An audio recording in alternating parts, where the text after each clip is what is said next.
des plus grandes peurs humaines, parler en public occupe la deuxième place, juste derrière la peur de mourir. C'est dire le défi dans lequel me plonge mon professeur d'éloquence, de rhétorique ou d'art oratoire, des termes dont je ne saurais dire quelle différence exacte existe entre eux. Je crois que leur emploi diffère selon les convenances, mais ce flou sémantique ne présage rien de bon pour la suite. Je me prénomme Aurélie.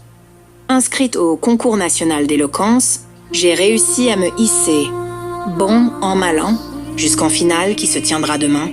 Si, jusque-là, la bonne fortune m'a accompagnée, je crains désormais que le vent ne tourne. Loin de moi tout pessimisme, mais le niveau des candidats contre lesquels je devrais entrer en joute oratoire est impressionnant. Ce soir, le verdict de l'Académie est tombé concernant le thème imposé, le meilleur discours. Quelle mise en abîmée! Voici la tâche qui m'incombe désormais et, comme pour ne rien arranger, le syndrome de la page blanche me frappe au pire moment. Pourtant, l'enjeu est colossal. La récompense pourrait m'ouvrir de nombreuses portes, m'aider à éponger mes dettes et m'offrir une véritable nouvelle chance dans la vie.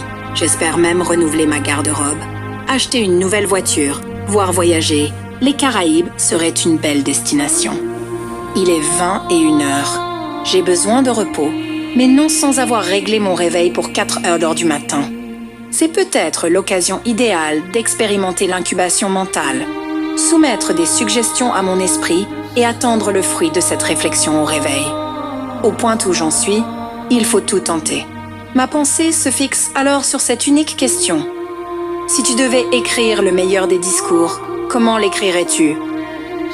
Que les dieux soient avec moi durant mon sommeil, telle une parole adressée du fond des âges. C'est alors qu'une chose étrange se produisit. J'ignorais si j'étais endormie ou si mon esprit s'était détaché de mon corps. Était-ce une simulation ou une expérience de pensée? Je l'ignore, mais la sensation était indiscernable de la réalité. J'avais l'impression d'avoir ouvert une porte vers un autre monde où je me déplaçais par la seule force de ma pensée. Soudainement, le tumulte d'une foule se fit entendre. Une seule question m'obsédait. Où suis-je? Une voix intérieure, empreinte d'une grande sagesse, répondit à mes interrogations. J'étais en Grèce, au IVe siècle avant Jésus-Christ. Je me retrouvais dans l'entourage du célèbre Démosthène, au moment précis où il s'apprêtait à prononcer ses philippiques devant l'Assemblée. Son objectif était crucial. Alerter les citoyens d'Athènes contre l'expansion de Philippe II de Macédoine et appeler à une réaction militaire. Saisissant l'importance de l'instant, je l'interrogeai. Quelles caractéristiques allez-vous donner à ce discours? Démosthène me répondit avec une rigueur absolue. Le plus important est de travailler votre discours jusqu'à ce qu'aucune faiblesse ne survive. Pour lui, le discours est une arme. Il doit être préparé, répété et affûté jusqu'à la perfection. Quelle exigence! Dès cet instant, je compris que l'opportunité m'était offerte de rencontrer les plus grands maîtres de l'histoire. Cependant, le temps pressait. Dans un battement de cils, je fus transporté en l'an 63 avant Jésus-Christ. Je me trouvais au cœur d'une ville ancienne dont la beauté fait encore rêver les hommes d'aujourd'hui. Rome. L'atmosphère y était lourde, chargée de conspiration. La République était en péril, et j'avais l'immense privilège de me tenir aux côtés du consul Cicéron. Il préparait ses Catilinaires, une série de discours visant à dénoncer le complot de Catilina qui souhaitait renverser le pouvoir par la violence. Catilina, leader des mécontents et des endettés, représentait une menace réelle. En l'accusant, Cicéron jouait sa vie. Je lui demandais « Quel type de discours voulez-vous faire ?» Il me confia alors son secret. Le plus important dans un discours est de chercher à instruire, à plaire et à émouvoir. Selon lui, sans cette trilogie, docere, delectare, movere, on ne peut prétendre avoir vraiment parlé. Un discours efficace doit agir simultanément sur l'intellect, les sens et les émotions. Je quittais Cicéron l'esprit en ébullition, me demandant comment atteindre une telle maîtrise. Le décor changea brutalement pour celui d'une cellule. Un homme s'y apprêtait à mourir, une euthanasie volontaire vécue comme un geste ultime de liberté face à ses bourreaux. C'était Socrate, en l'an 399 avant Jésus-Christ, accusé de ne pas reconnaître les dieux de la cité et de corrompre la jeunesse. Il faisait face à son destin. Son plaidoyer, nous parvenu sous le titre de l'Apologie de Socrate, reposait sur une approche unique. Je cherchais à comprendre sa méthode. Qu'est-ce qui constituait pour lui un bon discours? Il me répondit avec une simplicité désarmante. Ne cherche pas à convaincre, cherche la vérité et elle convaincra pour toi. Pour lui, la parole est un outil de révélation et non de manipulation. Un discours puissant repose sur la vérité nue, loin de toute persuasion artificielle. Socrate a donné sa vie pour cette valeur sublime. En le quittant, je me dis que de tels hommes, capables d'élever la conscience universelle, font cruellement défaut à notre monde actuel. Poursuivant mon voyage, je me retrouvais 429 ans plus tard, sur les rives de la mer de Galilée. Un jeune maître, suivi par une foule immense, s'apprêtait à prendre la parole. Certains voyaient en lui un prophète, d'autres le Messie. Le contexte en Judée était alors explosif. Sous occupation romaine, le peuple vivait cette présence militaire comme une humiliation constante. C'est dans cette poudrière que j'assistais au sermon sur la montagne prononcé par Jésus, ou Yeshua. Alors que j'aurais voulu l'interroger sur les mystères de la vie, je me contentais de son art oratoire. Ce discours s'ouvrait par l'anaphore célèbre « Heureux ». Mais là où le peuple attendait un bonheur matériel, il déplaçait la notion vers une dimension transcendante et intérieure. Je lui ai demandé le secret de son éloquence. Parle en images simples, afin que chacun comprenne selon son cœur. Sa méthode reposait sur les paraboles, rendant le profond accessible à tous. Il enseignait que le véritable bonheur est une disposition de l'âme, et non une accumulation de biens que nul n'emporte dans l'au-delà. Ces mots me plongèrent dans une paix profonde. Cependant, une dernière interrogation subsistait. Comment ce savoir avait-il été transmis à travers les siècles?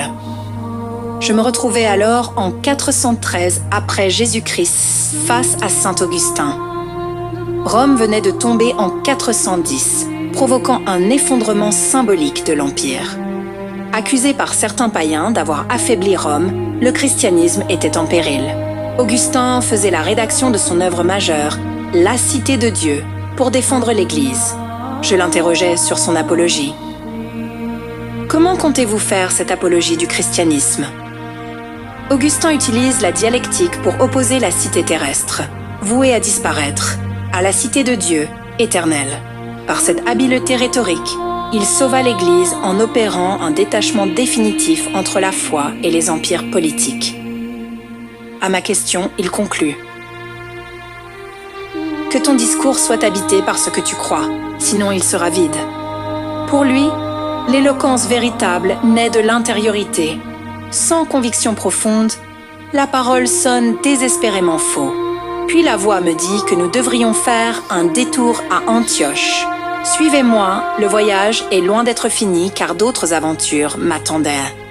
Le voyage de notre exploration rhétorique commence par un détour en Antioche, en l'an 387. Nous y rencontrons l'un des plus grands orateurs et pères de l'Église, alors qu'il s'apprête à prononcer son célèbre discours sur la Pâque, Jean Chrysostome, dont le nom signifie d'ailleurs « bouche d'or ».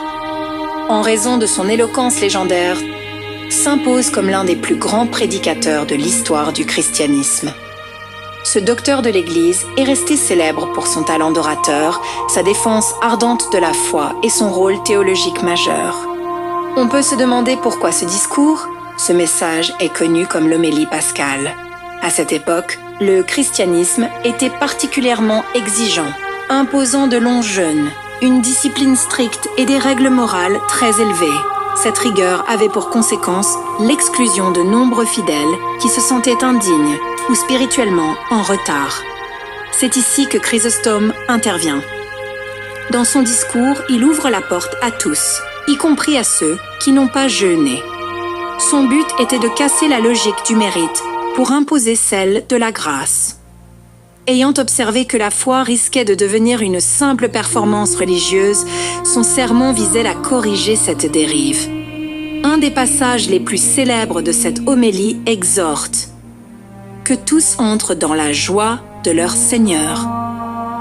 Il prône l'égalité devant le divin, que les premiers et les derniers reçoivent la récompense, que les riches et les pauvres se réjouissent ensemble. Face à une telle puissance d'évocation, je lui ai posé cette question. « Quel est votre secret ?» Sa réponse fut sans appel. « Fais résonner ta parole comme une vérité vivante, pas comme un texte récité. » Pour lui, l'orateur doit incarner une présence vibrante, presque sacrée, qui transcende les mots eux-mêmes. Une approche qui n'est pas sans rappeler la pensée de saint Augustin. Cependant, la parole sacrée n'est pas la seule à convaincre. Si elle touche à la dimension sublime, en invoquant des forces hors de ce monde, comment fait-on lorsque nous recherchons une parole instantanée? Une parole capable de mobiliser et de galvaniser les foules, presque comme une drogue, au point de faire oublier aux plus malchanceux leur agonie future. Il faut en effet une persuasion hors du commun pour convaincre les hommes de donner leur vie pour des idéaux tels que la nation, la liberté, la patrie ou la grandeur d'un empire. C'est le défi qu'ont relevé les Césars, Alexandre le Grand, Napoléon, Gengis Khan ou encore Sun Tzu.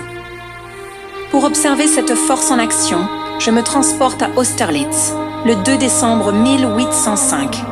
Napoléon Bonaparte y fait face à une coalition supérieure en nombre lors de la célèbre bataille des 3 empereurs.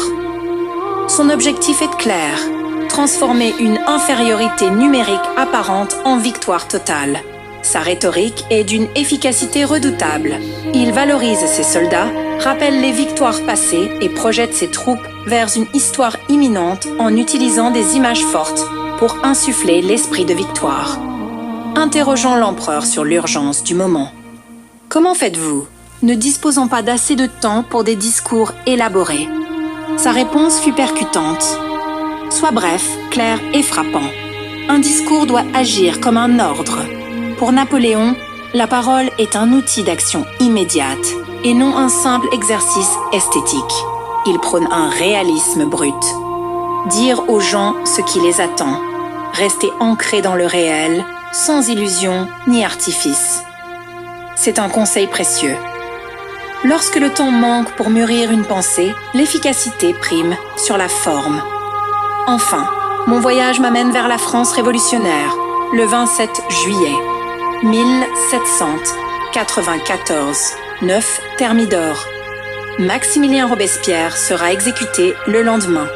Surnommé l'incorruptible, ce grand défenseur de la République, de l'égalité et de la vertu civique ne peut me répondre que par écrit. Il est blessé, la mâchoire fracassée suite aux événements tumultueux de son arrestation. Robespierre a joué un rôle central lors de la période la plus radicale de la Révolution française, la Terreur. Durant cette période marquée par des milliers d'exécutions, son isolement politique l'a rendu de plus en plus méfiant. Lors de son ultime discours, il dénonce l'existence de traîtres, sans toutefois les nommer, semant une panique générale au sein de la Convention. Craignant pour leur propre vie, les députés finissent par s'unir contre lui. C'est pourtant dans ce climat de tension extrême qu'il prononça son discours le plus célèbre sur les principes de morale politique. Il y explique sa vision implacable. La vertu sans la terreur est impuissante. La terreur sans la vertu est funeste. En substance, il soutient que la morale et la force doivent marcher de pair. C'est précisément ce système qui finit par se retourner contre lui au moment où je le retrouve dans sa cellule. À ma question, « Pourquoi ce discours ?» Il répondit, « Il faut parler au nom des principes, pas des intérêts. » Pour lui, le discours doit incarner une cause morale supérieure, dût-elle coûter la vie à l'orateur. Il n'ignorait pas la paranoïa que ses paroles allaient engendrer. Son destin illustre une vérité tragique. Combien d'hommes sont morts pour ne pas trahir leurs convictions?